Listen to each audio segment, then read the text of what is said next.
Hi everyone, welcome back to my channel. మనం వినాయకుడి యొక్క పూజలో వినాయకుడి ప్రతిమతో పాటు పసుపు గణపతిని కూడా చేస్తుంటాం. అది తప్పనిసరా? వినాయకుడు సిద్ధి ప్రదాత.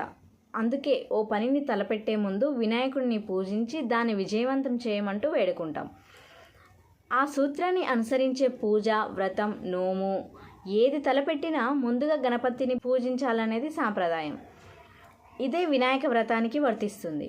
చవితి వ్రతంలో స్వామివారు విగ్రహాన్ని వరసిద్ధి వినాయకుడిగా, అంటే ఆ స్వామిని ఆహ్వానించి పూజించే ముందు గణపతి పూజ చేయడం తప్పనిసరి.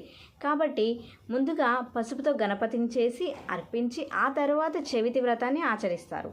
పురాణాలను గమనిస్తే పార్వతీదేవి కూడా మొదట పసుపు నలుగుతోనే గణేశుడికి ఒక రూపాన్ని ఇచ్చింది. నేటికి అదే సాంప్రదాయాన్ని కొనసాగిస్తూ పసుపుతో గణపతిని చేసి తొలి పూజను చేస్తున్నాం. ఆ పసుపు వినాయకుడికి క్షిప్ర గణపతి అనే పేరు ఉంది. పూజ అయిపోయాక ఆ పసుపు గణపతిని నీటిలో కూడా కలిపేయచ్చు. Please subscribe to my channel. Thank you so much.